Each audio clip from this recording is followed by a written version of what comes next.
337, cuando yacía en su lecho de muerte, aparentemente muy, pero muy débil o imposibilitado para negarse.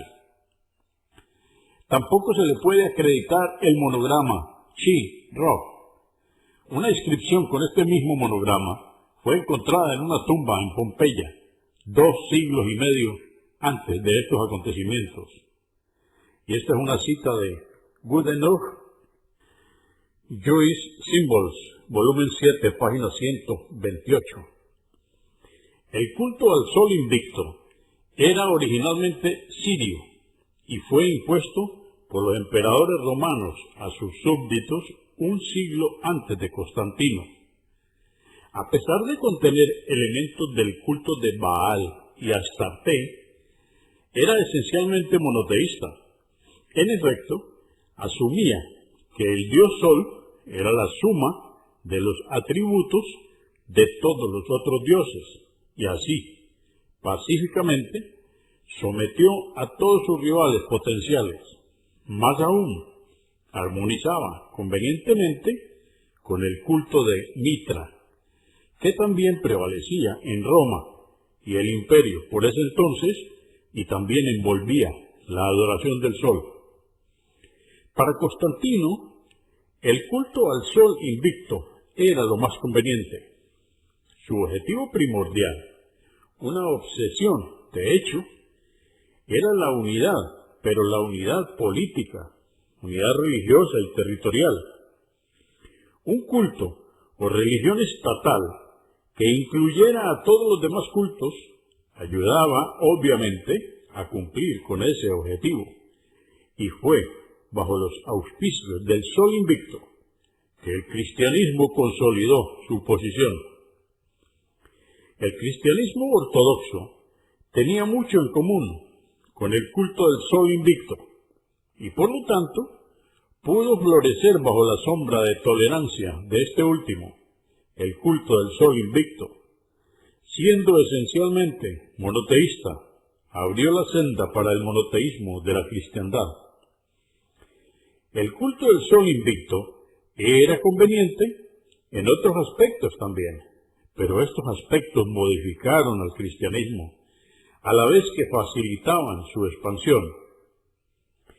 Por un decreto anunciado en el año 321 después de Cristo, Constantino ordenó que las cortes de justicia debían cerrar en el venerable día del sol, el domingo, y decretó además que este debía ser un día de descanso.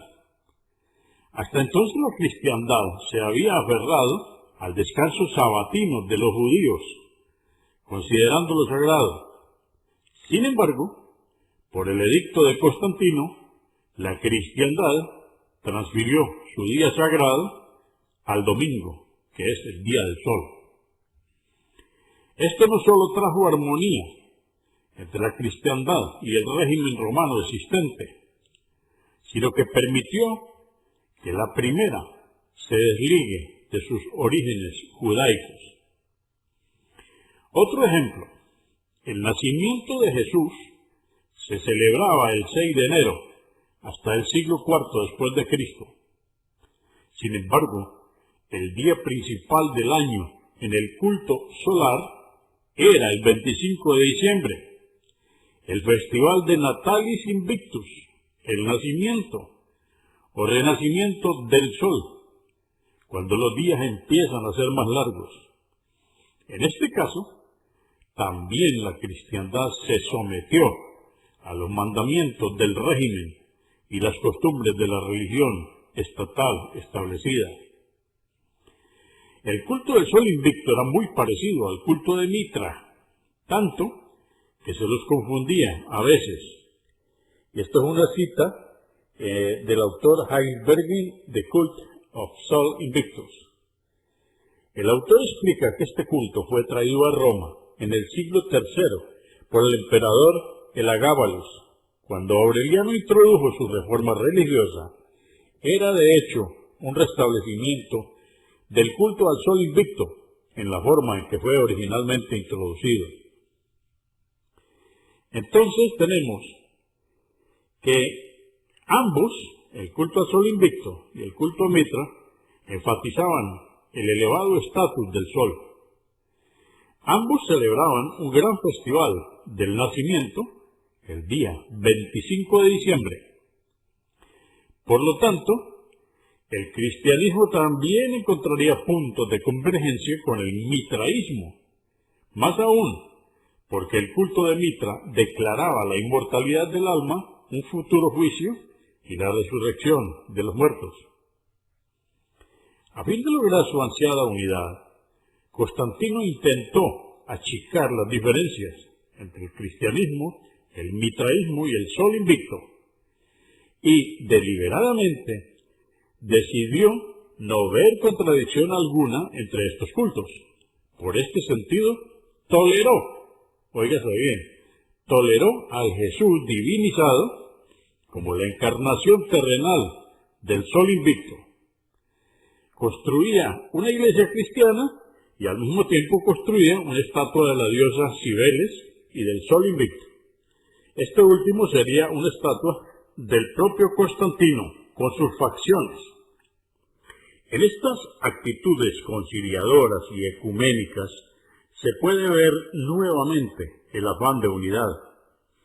La fe era para Constantino una cuestión de política, y cualquier fe que conducía a la deseada unidad era tratada con preferencia.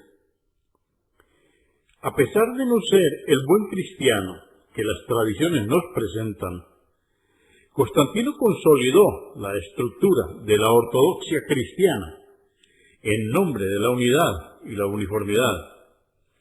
En el año 325 después de Cristo, por ejemplo, él llamó a un concilio en Nicea. En este concilio se definió la fecha de la Pascua. Se establecieron las reglas que definieron la autoridad de los obispos, facilitando la acumulación de poder en manos de la Iglesia. Lo más importante de todo es que el concilio de Nicea decidió por votación que Jesús era un Dios y no un profeta mortal. Esta votación está en una cita en donde nos dice que la votación fue 218 a favor y 2 en contra. Después se pronunció que el Hijo era igual al Padre. Debemos recalcar nuevamente que Constantino no tenía ningún interés piadoso, sino que le impulsaba la conveniencia y su obsesión por la unidad. Como un Dios, Jesús podía ser convenientemente asociado con el Sol Invicto. Un profeta mortal sería mucho más difícil de encuadrar. En poco tiempo, la cristiandad se embarcó en una políticamente deseable fusión con la religión oficial del Estado. Y mientras más se comprometía la Iglesia, Constantino confería más y más apoyo y soporte a la cristiandad ortodoxa.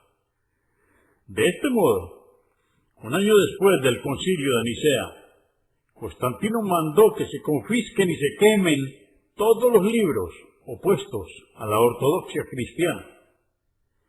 Serían obras de autores paganos